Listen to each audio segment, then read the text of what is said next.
जी तो बच्चों, आज हम अपने नेक्स्ट जो लेवल ऑफ ऑर्गेनाइजेशन है वो डिस्कस करने जा रहे हैं। 3 हमने लास्ट लेक्चर में किए थे और 3 इंशाल्लाह आज हम करेंगे। 3 जो है वो नेक्स्ट लेक्चर में हम डिस्कस कर लेंगे। जो पहले 3 आपने किए थे वो हमारे पास थे एटॉमिक और सब एटॉमिक वाला, उसके अलावा मोलेकुलर लेवल वाला और ऑर्गेनेली और सेल लेवल वाले जो आपने लेवल ऑफ ऑर्गेनाइजेशन थे वो डिस्कस कर लिए थे। आज हमारे पास चौथा लेवल है जो है कि टिशू लेवल। बेटा बहुत सारे जो सेल हैं वो सिमिलर हों या मुख्तलिफ़ किस्म के भी, यहाँ आपको डेफिनेशन में जो ज़्यादातर पढ़ाया जाता है या ज़्यादा जो इसकी रिलायबल डेफिनेशन समझी जाती है वो है कि सिमिलर सेल्स लिखें, क्योंकि मोस्टली जो टिश्यूज़ हैं वो सिमिलर सेल्स के बने होते हैं। तो सिमिलर सेल्स आपस में कंबाइन होके जिनका सिमिलर फंक्शन होगा वो एक टिश्यू बनाते हैं, यानी कि similar cells performing similar functions assemble together to form are tissue. अब बात कर लेते हैं कि सिमिलर सेल्स और डिफरेंट सेल्स हों तो उन टिश्यूज़ में क्या फ़र्क होगा। बेटा same cell, same type of cells अगर होंगे तो जो टिश्यू बनेगा उसको आप कहते हैं सिंपल टिश्यू, और जो डिफरेंट सेल्स से मिलकर बनता है उसको बोलते हैं कॉम्प्लेक्स टिश्यू।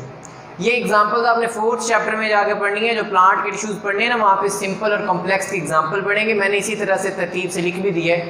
प्लांट टिश्यूज़ में सिंपल टिश्यू की एग्जाम्पल मैंने दी है एपिडर्मल और मीजोफिल और सक्लेरन कायमा वगैरह, ये सारे सिंपल टिश्यूज़ हैं।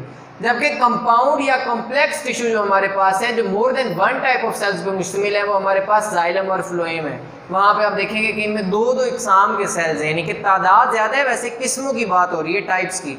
तो वो 2 टाइप्स के यानी कि सेल्स इनमें मौजूद होते हैं, तो ये कॉम्प्लेक्स टिश्यू हैं। अगर सेम बिल्कुल सिमिलर सेल्स हों, एक जैसी ही उनकी किस्म हो, तो वो हमारे पास सिंपल टिश्यूज़ होते हैं। और एनिमल टिश्यूज़ की एग्जांपल में मस्कुलर टिश्यू है, नर्वस टिश्यू है, कनेक्टिव टिश्यू है, एडिपोज टिश्यू है, ये मुख्तलिफ़ किस्म के टिश्यूज़ जो हमारी बॉडी में मौजूद होते हैं, एपिथेलियल टिश्यू वगैरह, ये सारे के सारे यहाँ पे। अब यहाँ पे क्वेश्चन है जी, division of labour among cells. First of all तो बेटा आपकी आज के लेक्चर की जो असाइनमेंट है वो आपको पता होना चाहिए कि क्या आपने करना है। ये क्वेश्चन है जो आपने लिखना है जी, आंसर इसका बताना है हमें। Differentiate between division of labour within and among cell. Cell के अंदर और सेल्स के दरमियान जो डिवीजन ऑफ लेबर है उसमें क्या फ़र्क है। तो मैं अमंग सेल्स वाली बता रहा हूँ, वो विद इन वाली आपने बतानी है। Similar cells perform their own functions but all are performing a common function related to tissue. सारे सेल जो है बेटा एक टिश्यू में जो मौजूद होते हैं वो सब सेल्स अपने अपने काम कर रहे हैं। हर सेल की ऑर्गेनेली अपने अपने काम कर रही है, यानी कि हर सेल अपने स्पेसिफिक टास्क कर रहे हैं। प्रोटीन सिंथेसिस है, रेस्पिरेशन है, मेटाबॉलिज्म, ETC, सारे काम उन्होंने अपने अपने करने हैं, मगर तमाम सेल्स उस टिश्यू के लिए एक कॉमन, एक रिलेटेड फंक्शन ज़रूर परफॉर्म कर रहे हैं। यहाँ पे जो वर्ड लिखा हुआ है ना, डिवीजन ऑफ लेबर, लेबर की तकसीम, जैसे मैं एग्जांपल यहाँ पे देता हूँ आपको कि लेबर है, लेबर मजदूरों की एक नहीं, लेबर जो वो काम कर रही है वो इकट्ठे एक इमारत बना रहे हैं। अब बात को समझने की कोशिश करनी है। उसमें कोई मजदूर जो है उसका कोई काम है, किसी का कोई काम है। मिसाल के तौर पे कोई ईंटें लेके आ रहा है, कोई ईंटें पकड़ा रहा है, फेंक रहा है ऊपर, यानी कि ऊपर वाली मंजिल पे या किसी भी तरह से, या कोई है जो सीमेंट बना रहा है, सीमेंट का वो जो मिसाला बनाते हैं वो बना रहा है, कोई है जो दीवार पे उसको फेंक रहा है, कोई बाकायदा तौर पे मिस्त्री है, कारीगर है जो बाकियों को इंस्ट्रक्शन भी दे रहा है और काम भी अपना साथ साथ जो है वो कर रहा है, मेन उनको लीड कर रहे हैं। सारे के सारे कॉमनली एक ही काम कर रहे हैं। वो क्या चीज़ है? इमारत बना रहे हैं। हर का काम अपना अपना था लेकिन मिलके वो एक ही काम कर रहे हैं, यानी कि बिल्डिंग बना रहे हैं। बिल्कुल ऐसे ही एक टिश्यू के अंदर जो सेल्स हैं, सारे सेल्स अपना अपना काम कर रहे होते हैं, लेकिन स्पेसिफिकली कॉमन एक फंक्शन जो है वो इस टिश्यू के लिए कर रहे होते हैं। इस चीज़ को बोलते हैं division of labour among cells, cells के दरमियान फॉर टिश्यू, टिश्यू के लिए। और विद इन सेल आपने मुझे बताना है। इसके बाद हम अगले अपने ऑर्गन सिस्टम लेवल पे आते हैं। बिल्कुल पिछले लेवल्स की तरह टिश्यू जो है, जो मुख्तलिफ टिश्यू काम कर रहे हो, जिनका रिलेटेड फंक्शन हो, मिलके वो एक ऑर्गन बना देते हैं। जिस तरह से सेल्स ने मिलके टिश्यू बनाया था, इसी तरह से टिश्यूज़ मिलके जो है वो एक ऑर्गन बनाते हैं, यानी different tissues performing related function assemble together to make an organ. मिल जाते हैं आपस में मुख्तलिफ टिश्यू और एक ऑर्गन बनाते हैं। बिल्कुल इसी तरह से उन टिश्यूज़ का काम अपना अपना होगा, मगर वो कॉमनली एक फंक्शन जो है वो उस ऑर्गन के लिए परफॉर्म कर रहे होंगे। मैंने यहाँ पे एग्जांपल्स पहले ऑर्गन्स की लिखी है। प्लांट ऑर्गन्स जैसे कि रूट, स्टेम, लीव्स, ये रिप्रोडक्टिव ऑर्गन नहीं है, वेजिटेटिव होते हैं, और फ्लावर्स प्लांट के रिप्रोडक्टिव ऑर्गन होते हैं। फिर हमारे पास एनिमल ऑर्गन्स की एग्जाम्पल्स हैं, स्टमक है, लिवर है, हार्ट है, या उसके अलावा आप इसमें गाल ब्लैडर वगैरह, स्मॉल इंटेस्टाइन, लार्ज इंटेस्टाइन या लंग्स वगैरह है, ये हमारे मुख्तलिफ ऑर्गन्स हैं। तो ये ऑर्गन्स अब जो है यहाँ पे अब बात एक एग्जांपल में उठा लेते हैं स्टमक की कि इसमें टिश्यूज किस तरह से मिलके काम कर रहे होंगे स्टमक के लिए। तो स्टमक का आपको पता है कि स्टमक का काम है डाइजेशन ऑफ फूड, खुराक की डाइजेशन करनी है। अब वो डाइजेशन करनी है प्रोटीन्स की, स्पेसिफिकली प्रोटीन की डाइजेशन कर रहा होता है। तो इसमें दो किस्म के टिश्यू बेटा स्टमक में पाए जाते हैं। एक का नाम है एपिथेलियल। इस एपिथेलियल को आप ग्लैंडुलर टिश्यू भी कहते हैं।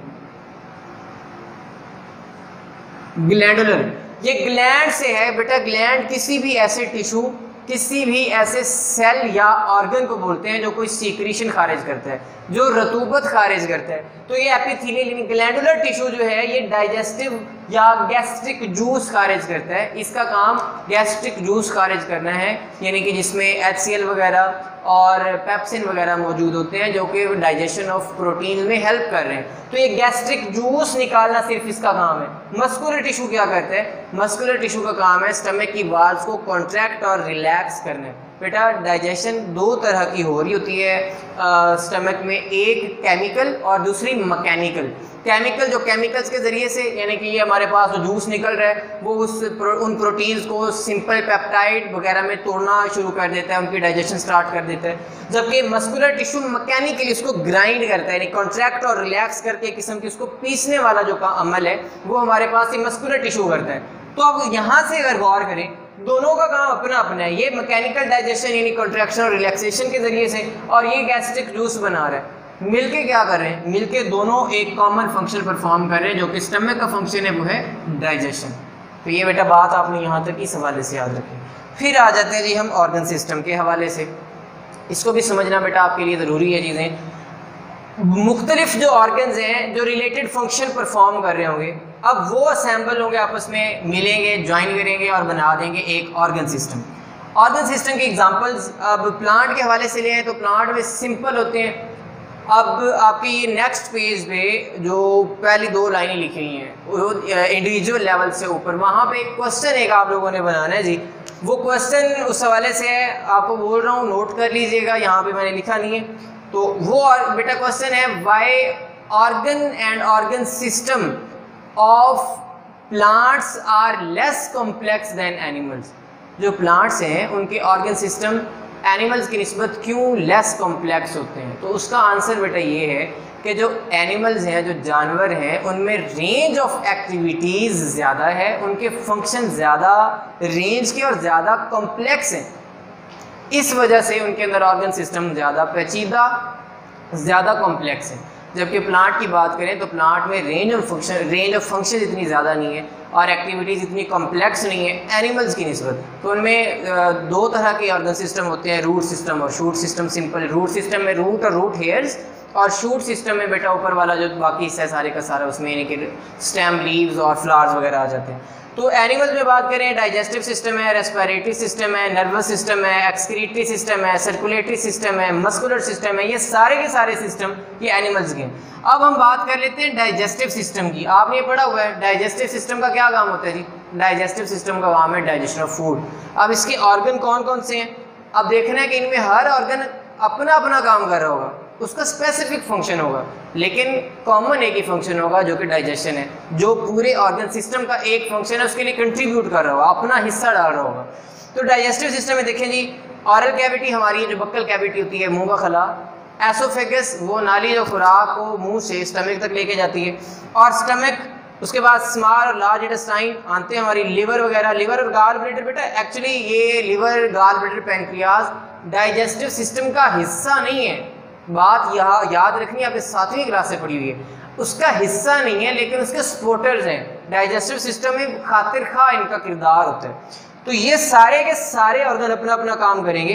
मैं इनको एक्सप्लेन करता हूँ कैसे अपना अपना काम करते हैं। मसलन ऑरल कैविटी, ऑरल कैविटी का काम होता है जी खुराक को पीसना, छोटे छोटे टुकड़ों में तकसीम करना, और मुंह में सलाइवा जो होता है वो कार्बोहाइड्रेट की डाइजेशन भी करता है। एसोफेगस सिर्फ जो है वो एक मीन्स ऑफ ट्रांसपोर्ट वाला काम करती है, यानी खुराक को उसने स्टमक तक पहुंचाना है मुंह से। स्टमक सिर्फ प्रोटीन की डाइजेशन करता है। स्मॉल और लार्ज इंटेस्टाइन। स्मॉल इंटेस्टाइन में हतमी डाइजेशन होती है, कार्बोहाइड्रेट की भी, प्रोटीन की भी, लिपिड्स की भी। लिपिड्स की सिर्फ स्मॉल इंटेस्टाइन में होती है, जबकि जो कार्बोहाइड्रेट ऑरल कैविटी से बच जाते हैं वो भी यहाँ पे डाइजेस्ट होते हैं, जो प्रोटीन यहाँ से बच जाती हैं वो भी यहाँ पे डाइजेस्ट, यानी कि फाइनल डाइजेशन यहाँ पे होगी। और खुराक की जो एब्जॉर्प्शन होनी है विद इन विलाई, आपने विलाई भी पढ़ा होगा, जो उंगली नुमा उभार होते हैं इसकी इनर सरफेस पे, तो वहाँ पे उन मटेरियल्स की एब्जॉर्प्शन भी। लार्ज इंटेस्टाइन का जस्ट एक ही फंक्शन है, एक्स्ट्रा जो वाटर है उसको एब्जॉर्ब करना है और फीसेस को एक्सक्रीट करना है वहाँ से। लिवर का काम क्या है? लिवर बेटा ये बाइल बनाता है, बाइल सार जो है वो लिपिड की इमल्सिफिकेशन यानी डाइजेशन करते हैं, और गाल ब्लैडर उस बाइल को स्टोर करता है। लिवर उसको स्टोर नहीं करता, गाल ब्लैडर करता है। गाल ब्लैडर फिर इसको स्मॉल इंटेस्टाइन में खारिज करता है। पैंक्रियाज है वो पैंक्रियाटिक जूस बनाता है, उसमें तीनों एंजाइम होते हैं जो लिपिड, प्रोटीन और कार्बोहाइड्रेट की डाइजेशन करते हैं। तो ये असिस्टेंट सबके काम अलग अलग हैं, लेकिन कॉमनली एक ही काम कर रहे हैं। वो काम क्या है? वो हमारे पास है डाइजेशन ऑफ फूड, यानी कि all organ perform their specific function या task but contribute to digestion for the organ system that is digestive system. इसी तरह से हमारा जो सर्कुलेटरी सिस्टम है उसमें ऑर्गन हमारे जो है वो हार्ट, ब्लड और ब्लड वेसल्स हैं, अपना अपना काम, लेकिन कॉमन एक ही है, वो मटेरियल्स की ट्रांसपोर्ट है, जो ऑक्सीजन और खुराक वगैरह हमारे सेल्स तक पहुंचाने और वहाँ से वेस्ट मटेरियल वगैरह वापस लेके आने। इसी तरह से बाकी ऑर्गन सिस्टम भी काम करते हैं। फिर आ जाते हैं जी ऑर्गेनिज्म एंड इंडिविजुअल लेवल। अब ये है जी यहाँ तक का सबसे बड़ा जो लेवल जो आपने पढ़ लिया उनमें से। अब देखिए जी डिफरेंट ऑर्गन और ऑर्गन सिस्टम अब आपस में मिलेंगे और एक कॉम्प्लेक्स स्ट्रक्चर बनाएंगे जो कि ऑर्गेनिज्म है, पूरा एक जानदार है। तो इसमें देखिए जी different organ and organ system assemble together to form an organism या इंडिविजुअल। अब याद रखना है यहाँ पे क्वेश्चन बहुत इंपॉर्टेंट है जी, all these organ and organ system are well coordinated to each other. ये सारे के सारे जितने भी ऑर्गन हैं या ऑर्गन सिस्टम हैं ये आपस में बहुत ज़्यादा कोऑर्डिनेटेड होते हैं, वेल कोऑर्डिनेटेड होते हैं, आपस में इनका रब्त होता है, निज़ाम मुनज़्ज़म है, मरबूत है आपस में। क्वेश्चन यहाँ पे जी है कि how all activities of an organism are coordinated. तमाम एक्टिविटीज़ एक ऑर्गेनिज्म की कैसे कोऑर्डिनेटेड होती हैं? यहाँ पे उसका आंसर मसलन एक इंसान है बेटा, वो कॉन्टीन्यूस एक्सरसाइज में इन्वॉल्व है, लगातार कोई मुशक्क़त कर रहा है, हार्ड एक्सरसाइज, भाग रहा है, दौड़ रहा है, मिसाल के तौर पे कोई किसान है कस्सी चला रहा है, दिस दैट कोई भी, या कोई स्पोर्ट्समैन है वो कोई गेम कर रहा है, कोई जिम कर रहा है, ये वो सिर्फ और सिर्फ उसके मसल्स यानी मस्कुलर सिस्टम एक्टिव नहीं है, उसके सारे की बॉडी के जो ऑर्गन सिस्टम है आपस में कोऑर्डिनेट हो जाते हैं। अब मसल्स को कंटिन्यूस एक्सरसाइज के लिए चाहिए होती है एनर्जी। एनर्जी कहाँ से आती है? रेस्पिरेशन से। रेस्पिरेशन के लिए क्या ज़रूरी है? ऑक्सीजन। अब ऑक्सीजन का ज़ख़ीरा बॉडी से खारिज हो रहा है, ख़त्म हो रहा है। अब ब्रीदिंग तेज़ हो जाती है, फौरी तौर पे ब्रीदिंग जो है वो तेज़ हो जाएगी, और सांस जब तेज़ होगा तो ऑक्सीजन जितनी ज़्यादा अंदर आ सकेगी आएगी, और जितनी कार्बन डाइऑक्साइड अंदर थी वो बाहर निकल जाएगी, और ऑक्सीजन जल्दी पहुँचेगी हमारे सेल्स तक, रेस्पिरेशन होगी, एनर्जी मिलेगी हमारे मसल्स को, और हम कंटिन्यूस एक्सरसाइज कर सकेंगे। अब वो किस तरह से हमारे रेस्पिरेटरी सिस्टम को कैसे पता चला? वो हमारा नर्वस सिस्टम एक्टिव होता है। नर्वस सिस्टम में एक रेस्पिरेटरी सेंटर होता है, और उस रेस्पिरेटरी सेंटर की एक सेंसिटिविटी होती है कि कार्बन डाइऑक्साइड की कंसंट्रेशन बॉडी में जब बढ़े ब्लड में तो उसने एक्टिव हो जाना है, और हमारे जो रिब्स के मसल हैं, हमारे डायाफ्राम के मसल हैं, उनको पैगाम भेज रहे हैं, तो वो उस वक्त फौरी तौर पे जो है वो ब्रीदिंग का रेट तेज़ करवा देते हैं। डाइजेशन उस वक्त स्लो हो जाती है, डाइजेस्टिव सिस्टम भी कंट्रीब्यूट कर दे, यानी कि वो एक्टिव हुआ एक किस्म का, आप कह सकते हैं कि उसकी कंट्रीब्यूशन उसमें होगी कि वो स्लो हो गया।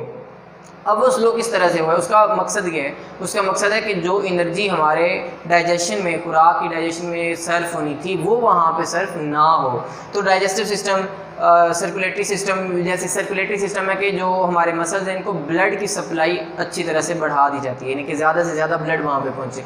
तो ये सारे ऑर्गन सिस्टम जो हैं वो उस ऑर्गेनिज्म की एक्टिविटी में इन्वॉल्व हुए हैं, कोऑर्डिनेट हुए हैं, वेल कोऑर्डिनेटेड हैं बेटा। तो ये तमाम चीज़ें आपने याद रखनी है। यहाँ तक आपने बेटा 6 ऑर्गन सिस्टम अपने जो हैं वो सारे रीड कर लिए हैं, समझ लिए हैं। इसके बाद इंशाल्लाह नेक्स्ट हमारे जो इससे बड़े 3 ऑर्गन सिस्टम रह गए हैं वो हम ऑर्गन सिस्टम बोल रहे हैं, लेवल्स ऑफ ऑर्गेनाइजेशन है, वो इंशाल्लाह हम नेक्स्ट पढ़ेंगे। अल्लाह हाफ़िज़।